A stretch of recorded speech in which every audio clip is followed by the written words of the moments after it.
బాపట్ల జిల్లాలో ఏర్పాటు చేసిన బహిరంగ సభలో సీఎం చంద్రబాబు మాట్లాడుతున్నారు. లైవ్ లో చూద్దాం. అయిపోతాయని ఒకే రోజు చేయలేను, ఎందుకంటే నాకు కూడా వారసత్వంగా వచ్చిన ఆర్థిక సమస్యలు 10 లక్షల కోట్ల రూపాయల అప్పు ఉంది.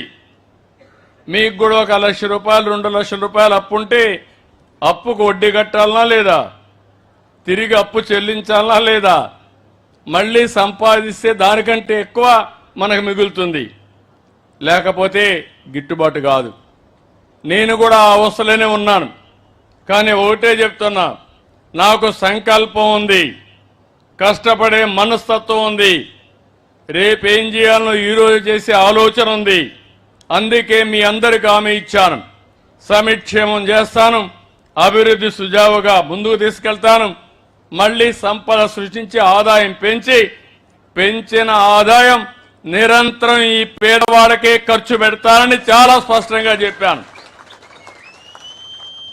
దీనికి కూడా అనేకమైన మార్గాలు ఆలోచిస్తున్నా నేను. అందుకనే ఇప్పుడు మీరు చూస్తే మొన్న ఉగాది, మళ్ళీ నేను రేపు ఒక మాట చెప్పాను, తల్లికి వందనం మేలో ఇచ్చి జూన్లో మీ పిల్లలు స్కూలు పోయే లోపల తల్లికి వందనం ఎంతమంది పిల్లలుంటే అంతమంది పిల్లలకు ఆ డబ్బులు ఇస్తానని చెప్పాను. దాన్ని నేను కట్టుబడున్నా, అప్పో సప్పో లేకుంటే ఏం చేయాలో చేసి మళ్ళీ మిమ్మల్ని ఆదుకునే బాధ్యత నాదని మా ఆడబిడ్డలందరికీ హామీ ఇస్తున్నా.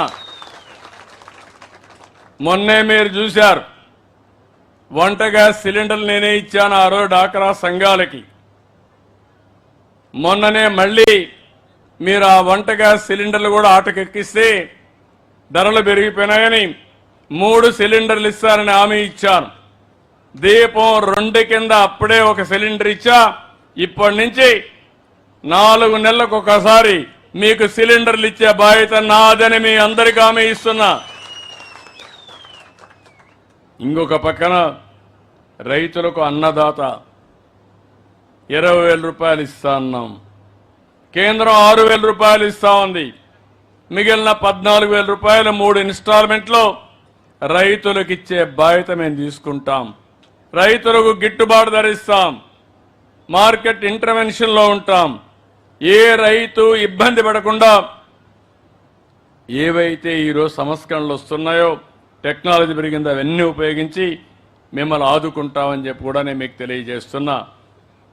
సముద్రం పక్కన మనం చూస్తున్న మత్స్యకారులు ఉన్నారు, చేపలే వృత్తిగా జీవిస్తారు.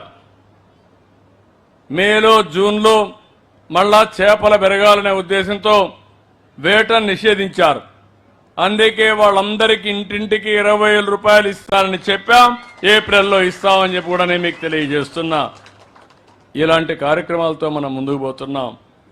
ఇవన్నీ చేస్తున్నాయి. ఈరోజు నేను ఊరు కూడా చూశాను. ఈ ఊర్లో డేటా చూస్తే చాలా వరకు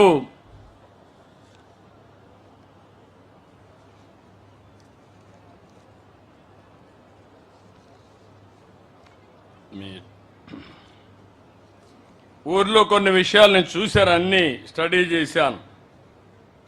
996 మంది జనాభా ఉన్నారు ఊర్లో. ఎంతమంది ఏమేం చదువుకున్నారో కూడా లెక్కలున్నాయి. పింఛన్లు అయితే 138 మందికి మనం పింఛన్లు ఇస్తున్నాం. 6,08,000 రూపాయలు నెలకు మీ గ్రామంలో పింఛన్లు ఇచ్చే పరిస్థితిలో ఉన్నాం. 304 ఇళ్లున్నాయి. 304 ఇళ్లు, 138 పింఛన్లు. ఆ విషయం మీరు గుర్తుపెట్టుకోవాలి. అందుకే నేను అన్నాను, ఆవరేజ్ రాష్ట్రంలో 2.5 ఇంటికి ఒక్కొక్కరికి పింఛన్ ఇస్తున్నామని చెప్పాను. ఇంకో పక్కన మీ ఊర్లో చాలామంది వ్యవసాయం పైన ఆధారపడుతున్నారు, కూలి పనులు చేసుకుంటారు. కొంతమంది ఆటోలు అయితే 50-60 రూపాయలు ఖర్చు పెట్టి 40 కిలోమీటర్లు పనిచేసి మళ్ళా తిరిగి వస్తారు. అంటే 40 కిలోమీటర్ల పని కోసం పోతున్నారంటే ఈ ఊర్లోనే పని కల్పిస్తే మీరు ఎంత ఆనందంగా ఉంటారో మనం ఆలోచించాల్సిన అవసరం ఉంది. దానికోసం శ్రీకారం చుట్టాల్సిన బాధ్యత ఈ ప్రభుత్వం పైన ఉందని చెప్పి కూడా నేను మీకు తెలియజేస్తున్నా. ఇప్పుడే నేను సెల్ఫ్ హెల్ప్ గ్రూపులు కూడా చూశాను. కొంతమంది అయితే పచ్చళ్ళు చేస్తున్నారు. పచ్చళ్ళు చేసి నేను ఓఎన్డీసీ అనే ఒక ప్లాట్ఫామ్ పెడితే అందులో ఆర్డర్ తీసుకొని విదేశాలకు కూడా ఎగుమతి చేసే పరిస్థితికి వస్తున్నారు. ఇది ఒక వినూత్నమైన కార్యక్రమం. చీరలు నేసే వాళ్ళని చూశాను. తిండి పదార్థాలు, చిరు పదార్థాలు, చిరుతిండ్లు చేసేవాళ్ళని చూశాను. ఇంకొకరైతే పిల్లల్ని డాక్రా సంఘాలు ఈ మ్యూజిక్ ఇవన్నీ పెట్టి ఇవి చేసే పరిస్థితి. కొంతమంది టెంట్ పెట్టి ఇవన్నీ ఏదైనా మీటింగ్లు వస్తే మరి టెంట్లు వేసే పరిస్థితి కూడా వచ్చారు.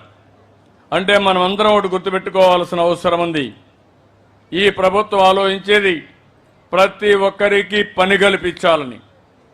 ఆ పని చదువుకున్న వాళ్ళు ఇంటి దగ్గర కూర్చొని పనిచేసే విధానానికి వర్క్ ఫ్రమ్ హోమ్ అని, లేకపోతే వ్యవసాయంలో కూడా మోడర్నైజేషన్ చేసి మిమ్మల్ని అందరినీ ఏ విధంగా ముందుకు తీసుకుపోవడం కోసం ముందుకు పోతున్నాం.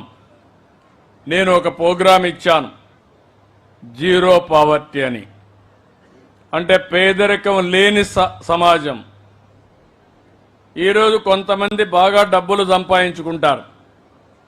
వాళ్ళకి తెలివితేటలు కానీ అవకాశాలు వచ్చాయి. ఇప్పుడే వేదిక పైన కూడా ఇద్దరిని కూర్చొని పెట్టాం. నేను ఈ కార్యక్రమానికి ఒక పేరు కూడా పెట్టాను, మార్గదర్శి బంగారు కుటుంబం. ఈ ఊర్లో ఎన్ని బంగారు కుటుంబాలు ఉన్నాయో లిస్టు తయారు చేస్తాం. ఎంతమంది మార్గదర్శులు ముందుకు వస్తారో వాళ్ళు లిస్టు తయారు చేస్తాం. వాళ్లకు వెసులుబాటు ఎంతవరకు ఉందో వాళ్ళందరిని అడుగుతాం. నేను ఇచ్చే కార్యక్రమాలన్నీ ఇస్తాను. నేను రేపు ఇంకా డబ్బులు సంపాదిస్తే ఆ డబ్బులంతా మీకోసం సంపాదిస్తాను తప్ప నేను వేరే వాళ్ళ కోసం కాదు. ఈ రాష్ట్ర ప్రజల కోసం, పేదవాళ్ళ కోసం నేను పడే శ్రమ కానీ, ఈ ప్రభుత్వం పడే శ్రమ కానీ. అలాంటప్పుడు మేము చేసే పనికి అదనంగా ఇలాంటి తెలివైన వాళ్ళు మీకు అండగా నిలబడితే నేను వారికి కూడా ఒక ఆలోచన ఇస్తాం, ఒక స్ఫూర్తినిస్తాం, వాళ్ళు చేసే పనికి గుర్తింపిస్తాం. నిన్ననే ఒక ఎగ్జాంపుల్ చెప్పాను మీ అందరికీ. పుట్టుకతో ఎవ్వరు కూడా పెద్ద వ్యక్తులుగా పుట్టరు.